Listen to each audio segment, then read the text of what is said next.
पूरा आज क्वेश्चन हल करेंगे। लेसन नंबर 5 में क्वेश्चन नंबर 11 से लेकर के जो उसके आगे है, खूब ध्यान से देखना है, ठीक है। देखो क्वेश्चन नंबर हम लोग चलते हैं 6 के पास। 6 से हम लोग हल करेंगे। 6 का उत्तर देखते हैं हम लोग। कह रहा है कि टेम्पलेट डीएनए, यही ना है जी,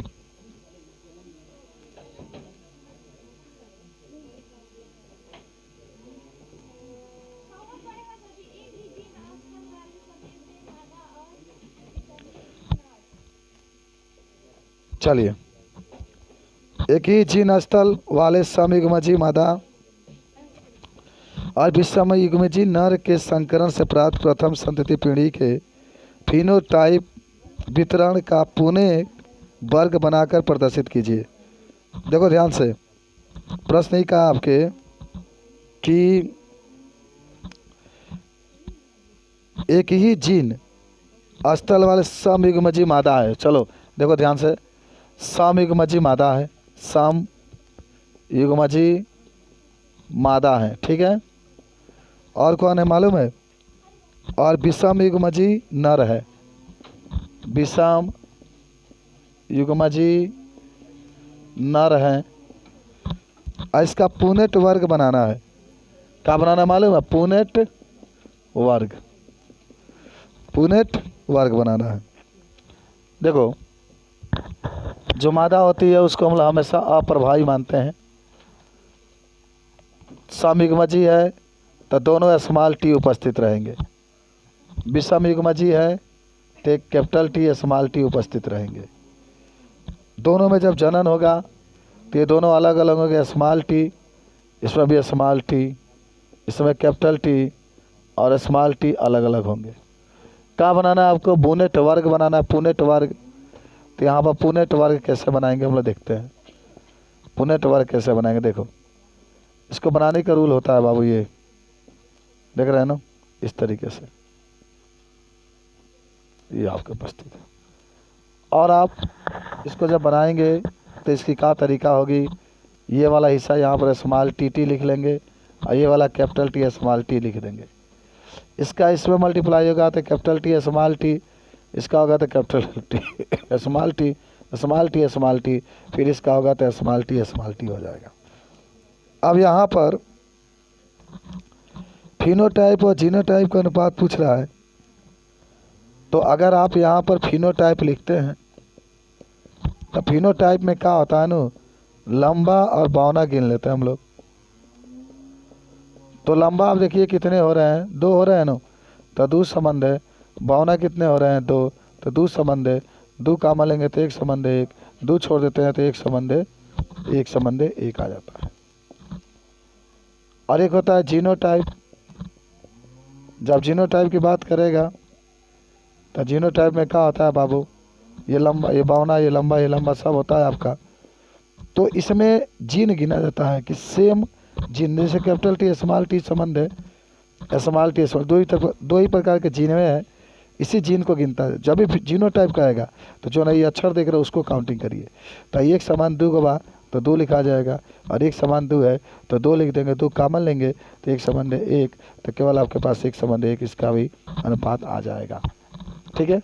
तो आपके प्रश्न क्या कहा कि एक ही जीन स्थल समयुग्मजी मादा विषमयुग्मजी नर के संकरण से प्राप्त प्रथम पीढ़ी, यही आपका है प्रथम पीढ़ी का पुनेट वर्ग बनाना है। तो प्रथम पीढ़ी का हमने ये पुनेट वर्ग क्या कर दिया, बना दिया। आप पढ़े भी होंगे और आप इसको बता सकते हैं। तो पुनेट वर्ग भी बताना है, फिनोटाइप और जीनोटाइप में क्या संबंध होता है उसको भी बताना है। तो इस तरीके से आप बता करके ये चीज़ आप क्या कर सकते हैं, बना सकते हैं। कोई दिक्कत बताइए, बता दो सब लोग। हाँ समझ में आया है? नहीं क्या समझ में? अरे कोई दिक्कत नहीं है, बस अलग अलग कर देना है ना। हई 2 जन्म तो नहीं जब लिख लेना, ये 2 जो है यहाँ पर, इसका इसमें संकलन करा दो तो पहले कैपिटल टी तो स्मॉल टी, फिर इसका इसमें कैपिटल टी स्मॉल टी, फिर इसका इसमें स्मॉल टी फिर स्मॉल टी आपका बन जाएगा, ठीक है। चलो अब हम लोग चलते हैं क्वेश्चन नंबर 7 के पास। खूब अच्छा प्रश्न दिया है। कह रहा है कि पीले बीज वाले लंबे पौधे, माने लंबा पौधा है, पीला बीज वाला है, का संकरण हरे बीज वाले लंबे पौधों के कराने पर निम्न में से किस प्रकार के फिनोटाइप संतति की आशा की जा सकती है? लंबे हरे होंगे कि बौने हरे होंगे? कैसे होंगे भाई? तो आपको याद होगा, अभी आप कराएंगे तो आपको पता चल जाएगा कि कैसे प्राप्त होंगे। चलिए मैं आपको बता देता हूँ। देखिए, मिटा दे इसको। क्वेश्चन नंबर 7 के बाद बहुत ध्यान से आप देखिएगा बाबू, ये सब जानते हो, बहुत अच्छे अच्छे प्रश्न आते हैं इसमें से। देखिए क्वेश्चन नंबर 7 आप क्या है, देखिए किससे कैसे संकरण कराया जाता है। कहा दिया है पीले बीज वाले लंबे पौधे, पीले बीज वाले लंबे पौधे, जिसके लिए आप क्या लिखेंगे? कैपिटल वाई, पीला है तो कैपिटल वाई स्मॉल वाई, और लंबा है तो कैपिटल टी स्मॉल टी। ठीक है, कैपिटल टी। देखो, पीले बीज वाले लंबे पौधे का संकरण हरे बीज वाले, किससे? हरे बीज वाले। चलो, हरा बीज वाला है और लंबा पौधा है ना इसमें भी, तो हरा बीज लंबा, तो इसके लिए आप क्या लिखेंगे? हरा के लिए सब स्मॉल रहेगा, कैपिटल टी स्मॉल टी रहेगा। पौधे से कराने पर निम्न में से किस प्रकार के फिनोटाइप और जीनोटाइप आप प्राप्त कर सकते हैं? देखो बाबू, सबसे पहले क्या होगा नो, जब आप संकरण कराएंगे तो देखिए काका निकलेगा इसमें से। भाई आप देख रहे हैं यहाँ पर है, तो यहाँ से हो सकता है कि एक कैपिटल वाई कैपिटल टी निकल जाए, निकल सकता है। एक आपका कैपिटल टी, पहले काम करो, पहले वाई लिख लो, कैपिटल वाई कैपिटल टी, और यहाँ से कैपिटल वाई स्मॉल टी भी निकल सकता है, निकल सकता है ना, कैपिटल वाई स्मॉल टी। और फिर आपके यहाँ पर कैपिटल वाई तो हो गया डबल, अब small capital T small Y, एक ये हो सकता है, और एक स्मॉल टी कैपिटल वाई, तो लिखा गया बा स्मॉल टी स्मॉल वाई होगा। ठीक है, स्मॉल टी स्मॉल वाई, सही है, ठीक है। और यहाँ कैपिटल, ये आपका हो गया 2, ये आपका सेम है, ये आपका सेम है, और ये आपका, अगर दिक्कत होती है तो पहले वाई लिख लो, क्या करना है, स्मॉल तब कैपिटल टी हो जाएगा। ठीक है, इसमें से 2 ही निकल पाएगा बाबू, मात्र 2 निकल पाएगा। कौन कौन? एक आपका होगा कैपिटल टी स्मॉल वाई, और आपके स्मॉल टी स्मॉल वाई, बाकी तो वाई तो एक साथ निकलेगा नहीं जोड़। अब देखो स्मॉल वाई, अब इसको क्या कहेंगे? कैपिटल लिख लेता हूँ, जो माइट आइट दूंगा उसको स्मॉल समझना। अब आप क्या करेंगे?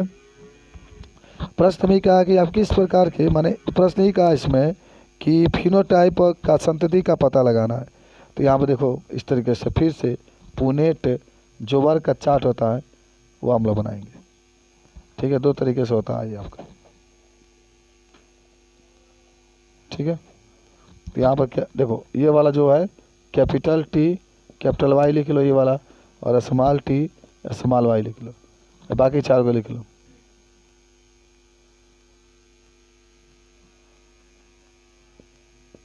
इतना सब लिखते चलो, और वह का बचा है स्मॉल टी स्मॉल वाई। चलो इसका संकलन कराओ। तो जब संकलन कराओगे तो कैसा प्राप्त होगा?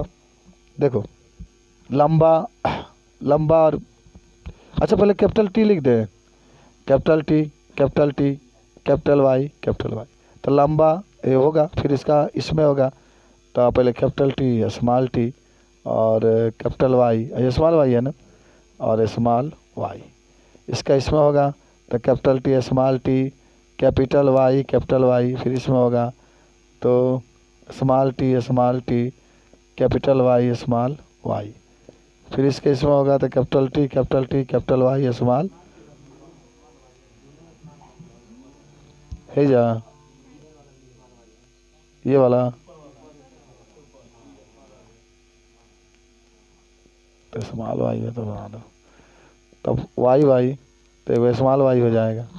हाई जब होगा तो कैपिटल तो स्मॉल हो जाएगा। ठीक बा, हाई आपका स्मॉल है तो दोनों, पहले तो आपके देखिए इसमें दोनों कैपिटल टी है, ये तो लिखाइए गया है, हे में आ जाओ, कैपिटल टी स्मॉल वाई है कि इसमें आ जाओ, capital T capital Y small Y, आ जाओ इसमें small T capital Y small Y. ठीक है। फिनोटाइप जीनोटाइप का नाम सुने हैं ना। तो फिनोटाइप का मतलब क्या होता है? फिनोटाइप का मतलब होता है कितने इसमें लंबे हैं, कितने बौने हैं, उसको देखा जाता है। देखो तो पहले ही बताओ, लंबे लंबे और हरे कितने पौधे हैं? लंबे और हरे, लंबे और हरे को बात से लंबा और हरा, लंबा लंबा हरा। देखो एक ये है ना, लंबा है। और जहाँ भी स्मॉल है, देखो अगर बताएं हम, जहाँ हरा होगा कैसे पहचानोगे? वहाँ पर डबल स्मॉल वाई होगा।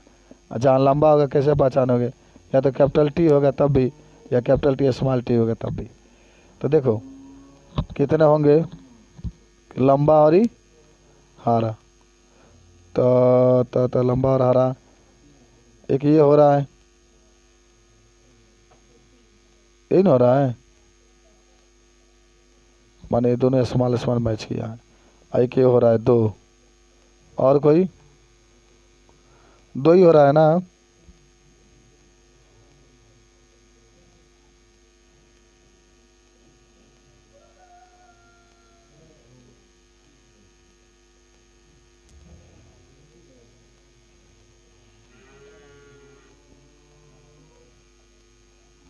लंबा हरा,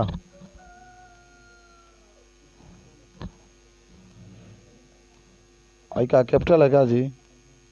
ये वाई होगा यहाँ पर। ठीक बा।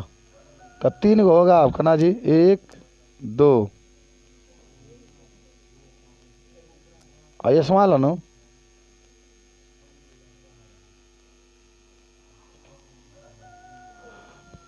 तो लंबा हरा बताए भाई हो जाए एक, एक ये हो जाएगा दो, एक ये हो जाएगा तीन, तीन गो मात्र। तो तीन गो हो जाएगा लंबा हरा। आइए का दलवा बौना हरा।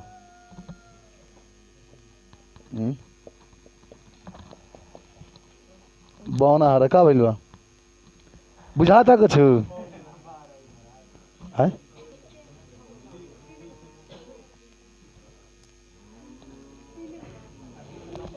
माना छो केंगा ये तनी देख लेना इसको ध्यान से, केंगा बताओगे।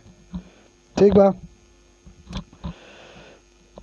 तो ये आपका था कि लंबा हरा तीन गो, बौना हरा एक, लंबा पीला तीन, बौना पीला एक, बौना पीला एक। अब आ जाओ क्वेश्चन नंबर 8 के पास। दो विषमयुग्मजी जनकों का क्रॉस और और किया गया। कल का क्वेश्चन देखो, तनी दो बौने विषमयुग्मी जनकों का क्रॉस कराया गया। प्रश्न पढ़ो ना जी।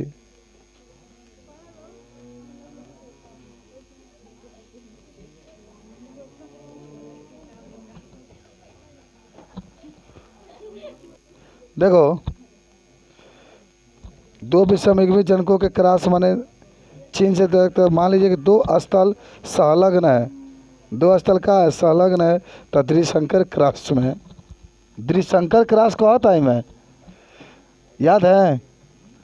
द्विशंकर क्रॉस जब कहते हैं ना, तो द्विशंकर क्रॉस में F1 पीढ़ी में जो अनुपात आता है कितना का आता है मालूम है? द्विशंकर क्रॉस में F1 पीढ़ी में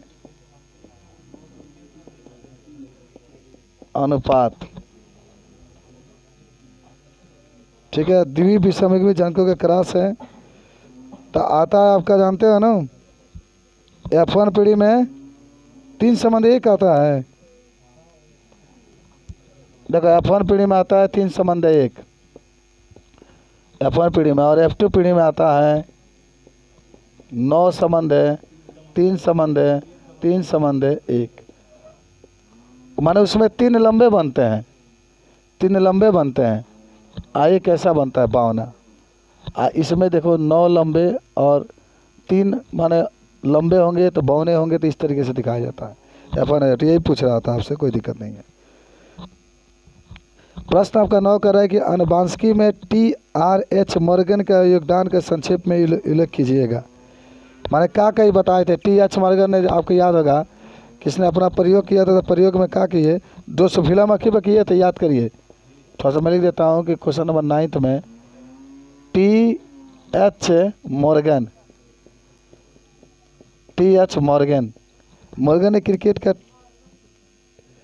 मॉर्गन है, चलिए मॉर्गन है।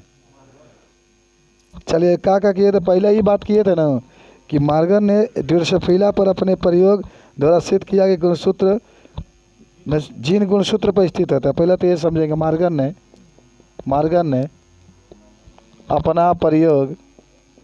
अपना प्रयोग किस पर किए थे, ड्रोसोफिला मक्खी पर किया तथा इसने यह सिद्ध कर दिया,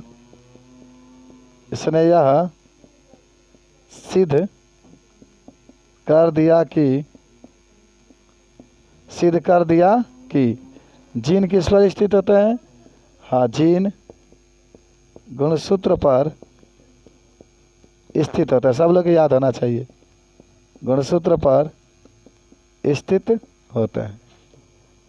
मॉर्गन ने अपना प्रयोग करके बताया। और मॉर्गन ने क्रिस क्रॉस सिद्धांत भी दिया था, मैंने कैसे क्रॉस कराया जाता है। मॉर्गन ने क्रिस क्रॉस सिद्धांत दिया था, ये भी याद करेंगे। कोई पूछे कि क्रिस क्रॉस सिद्धांत किसने दिया था, मॉर्गन ने जीन्स के उत्परिवर्तन की खोज की। मॉर्गन ने जीन्स के उत्परिवर्तन पढ़ते हैं ना जमाने, हाँ उत्परिवर्तन की खोज की। उत्परिवर्तन की खोज इसी ने सर्वप्रथम बताए थे। डीएनए के नाइट्रोजन क्षारक में जब मॉर्गन ने विनिमय संलग्नता की भी खोज की, अदला बदली, विनिमय मतलब होता है अदला बदली। मॉर्गन ने विनिमय संलग्नता की खोज की, किसने, हाँ मॉर्गन ने। आगे बढ़ो, मॉर्गन ने, चलो ये बता सकते हो। चलिए आगे बढ़ते हम लोग, ये आपका याद होना चाहिए मॉर्गन ने क्या योगदान दिया। 4-5 बातों का आप जानकारी रखेंगे और कोई आपसे पूछे तो इसको बता सकते हैं कि मॉर्गन ने ये प्रयोग किए थे। आप पढ़ेंगे वंशावली विश्लेषण क्या है। वंशावली विश्लेषण याद है, पढ़े थे आपको कि कहा गया था ना कि जो जीव होता है, मान एक चार्ट होता है और जो आनुवांशिक पीढ़ी के जो लक्षण होते हैं एक पीढ़ी से दूसरी पीढ़ी में जाते हैं, उसके बारे में अध्ययन किया जाता है।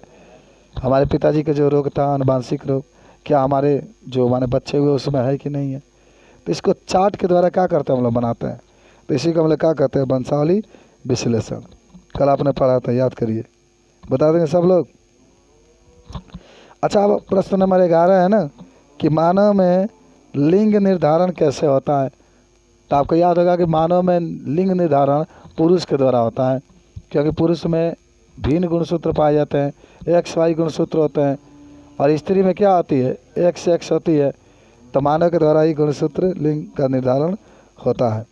बता दोगे सब लोग। उसके बाद से है कि शिशु का रुधिर वर्ग O है, पिता का रुधिर वर्ग A और माता का B है, तो जनकों के जीनोटाइप मालूम कीजिए और अब संतति में प्रत्याशित जीनोटाइप का जानकारी लीजिए। अच्छा, आपका रुधिर वर्ग के बारे में बताया गया था, ठीक है ना। तो जीनोटाइप में माने जो बच्चा होगा उसमें रुधिर वर्ग O वाला जीनोटाइप उपस्थित होगा आपका, माने बच्चा में रुधिर वर्ग O आपके उपस्थित होगा। उसके बाद से 13 नंबर है सहप्रभाविता किसे कहते हैं, सहप्रभाविता।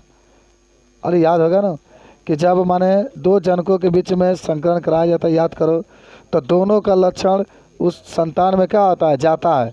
याद बा, सह का मतलब क्या भाई, साथ साथ, सब आप लिखे होंगे कि माने जैसे 2 जनकों के बीच में संकरण कराया जाता है और दोनों का गुण साथ साथ जाता है, तो उसी को हम लोग क्या कहते हैं, सहप्रभाविता। जैसे उदाहरण में क्या लिख सकते हैं, याद है आपको, उदाहरण में लिख सकते हैं आप चित्त कबरे पशु आपका जो बनता है संतान के रूप में, उसको लिख सकते हैं। अपूर्ण प्रभाविता भी याद होगा कि माता पिता के गुण जो होते हैं उसके अंदर नहीं जाता है।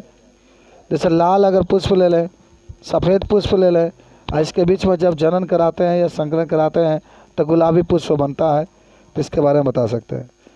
बिंदु परिवर्तन भी आपको याद होगा, आपको बताया गया था कि जो डीएनए होते हैं, डीएनए के बीच में नाइट्रोजन क्षारक पाए जाते हैं, और नाइट्रोजन क्षारक में जब परिवर्तन माने एक नाइट्रोजन क्षारक में परिवर्तन होता है तो उसको बिंदु उत्परिवर्तन कहते हैं। सटन और बाबेरी का होता है, ये भी आप पढ़े थे। सटन और बाबेरी ने एक सिद्ध करके दिखाया था कि अनुवांशिक जो विकार होता है कैसे उत्पन्न होता है। और ये ना क्वेश्चन है, वंशावली के क्रोमोसोम सिद्धांत किसने दिया था? तो सटन और बाबेरी ने दिया था। क्रोमोसोम सिद्धांत पढ़े हैं ना? क्रोमोसोम सिद्धांत में कहा गया, क्रोमोसोम का मतलब गुणसूत्र, गुणसूत्र के ऊपर कौन उपस्थित होता है? जीन। ये जीन जो होता है अनुवांशिक लक्षण के एक पीढ़ी से दूसरे पीढ़ी में लेके जाते हैं। 16 नंबर आपको कहता है कि किन्हीं दो अलिंग गुणसूत्र अनुवांशिक विकारों के नाम बताइए। माने ऐसे माने जो माने आपको रोग के बारे में बताना है जो अनुवांशिक होता है। बाणता पढ़े हैं, अरे दात्र कोशिका अरक्तता पढ़े हैं, हेमोफीलिया पढ़े हैं, इन सब के बारे में आप क्या कर सकते हैं? बता सकते हैं ना? सब बता देंगे आप। ठीक है, ये पार्ट आपका समाप्त हुआ। तो क्वेश्चन 5 को लिख लीजिएगा, खूब अच्छा से लिख के लेकर।